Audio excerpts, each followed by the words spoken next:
tengamos un orden, sea corto, no aburrido y no nos olvidemos de nada, vamos a hacer primero el preguntómetro. Es decir, te voy a dictar todas las preguntas que para mí pueden ir.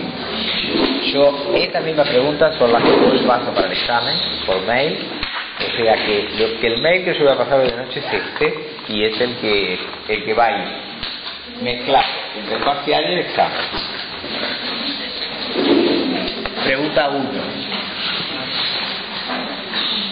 Dibuje y describa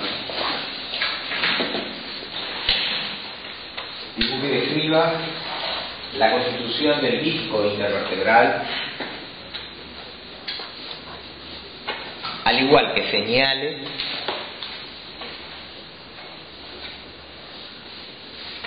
qué ligamentos toman contacto con dicho elemento anatómico. Dibuje y describa la constitución del disco intervertebral, al igual que señale qué ligamentos toman contacto con dicho elemento anatómico. ¿Qué es lo que pretendo que hagan ustedes en esta pregunta? En primer lugar, decir que el disco intervertebral tiene una forma ligeramente redondeada o ovalada, que tiene una parte periférica que recibe el nombre de anillo fibroso, que tiene una parte central que es el llamado núcleo pulposo.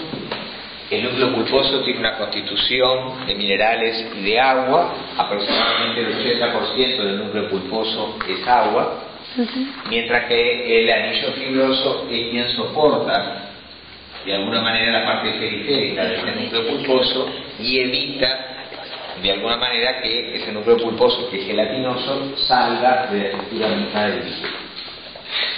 La principal función del disco intervertebral es el soporte de la columna y la distribución de cargas.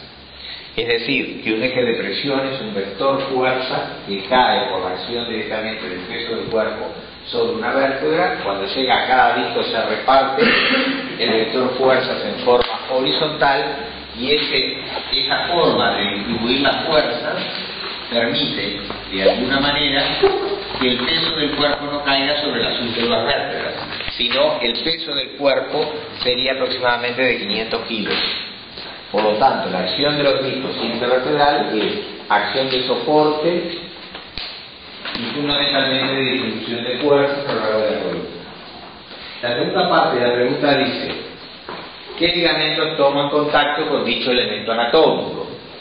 Esa es un poco con trampa, porque los ligamentos que toman contacto con el disco es un ligamento que pasa por delante de la columna y un ligamento que pasa por detrás de los cuerpos y los discos, que se llama ligamento vertebral común anterior y ligamento vertebral común posterior. O sea que la segunda parte de la pregunta lo que habría que contestar, que dice que ligamentos toman contacto con el elemento anatómico, son los ligamentos vertebrales común anterior y el ligamento vertebral común posterior. Muy bien. Segunda pregunta. Nombre los límites del agujero de conjugación y describa su contenido. Nombre los límites del agujero de conjugación y describa su contenido. El agujero de conjugación tiene, en primer lugar, tiene por arriba una pared superior formada por el pedículo de la vértebra suprayacente. Y esto es el cuerpo de la vértebra, este es el disco intervertebral, este es el cuerpo de la otra vértebra, acá está el pedículo de esta otra vértebra. El techo y el piso de un agujero de conjugación está formado por el pedículo, que es una columna ósea que une el cuerpo con el macizo apofisario. Así que el techo y el piso del agujero de conjugación está formado por los pedículos de la vértebra supra y subyacente. Techo y piso, pedículos de la vértebra supra y subyacente del agujero. La pared anterior del agujero de conjugación está formada por la extremidad posterior de los dos cuerpos, el disco intervertebral en su extremidad posterior y queda forrado o protegido por el ligamento vertebral común posterior. Es decir, que por delante del agujero de conjugación tiene al ligamento vertebral común posterior, a la extremidad posterior de los cuerpos y a la extremidad posterior del disco correspondiente, más el ligamento vertebral común posterior. Finalmente tenemos la extremidad posterior del agujero de conjugación. La extremidad posterior del agujero de conjugación está formado por la articulación interapofisaria, es decir, la articulación que queda entre dos apófisis articulares de la vértebra de arriba y de la vértebra de abajo. Esto se llama articulación interapofisaria.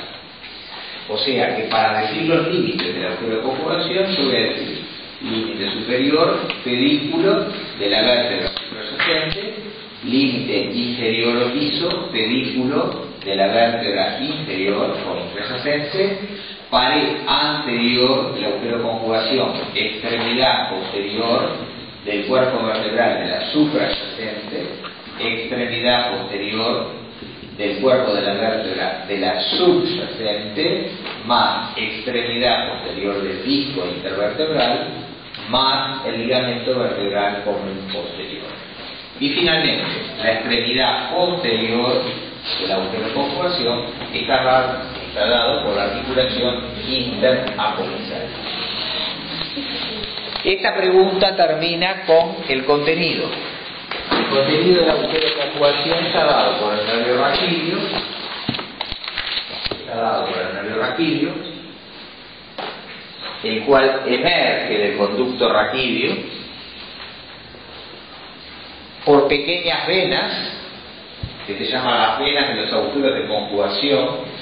Las venas de los agujeros de conjugación unen los plexos venosos extrarraquídeos por los plexos venosos intrarraquídeos. Y ahí hay un concepto muy importante. El nervio raquídeo sale por el agujero de conjugación, penetra una arteria por ese agujero de conjugación que va a ser variable.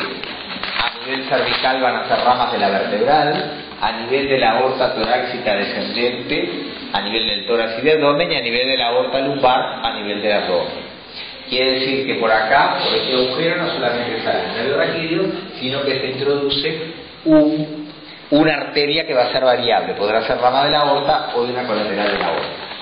Y la vena que está en cada agujero de conjugación se llama vena del agujero de conjugación y une plexos venosos que están por fuera del raquis con plexos venosos que están adentro del raquis, y se llaman las venas del agujero de conjugación. Esas venas son avalvuladas, no tienen válvulas, pero tienen un recubrimiento meningio en forma de reloj de arena. Así que tiene una hoja de la meninge que recubre a la vena y tiene una forma de reloj de arena, o sea que tiene un estrechamiento justo en el agujero de conjugación. ¿Para qué sirve eso? Eso sirve porque cuando vos haces un aumento de la presión intraabdominal, por ejemplo, cuando vas a vomitar, cuando vas a defecar, que aumentás la presión intraabdominal, la sangre venosa se metería toda dentro del conducto raquídeo y apretaría la médula. Pero como tenemos este sistema valvular, la sangre no puede pasar de golpe y no te puede invadir las estructuras raquídeas. Es para eso que existe este mecanismo, ¿está? De las venas del agujero de conjugación. Tercera pregunta. Describa las sensaciones musculares del esternón.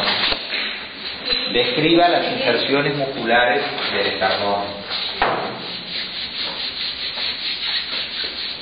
Acá se refiere a todo el esternón, es decir, ustedes saben que el esternón tiene el manubrio esternal, tiene un mesoesternón y finalmente tiene un apéndice tifoide, ¿verdad? Por lo tanto, tiene que describir las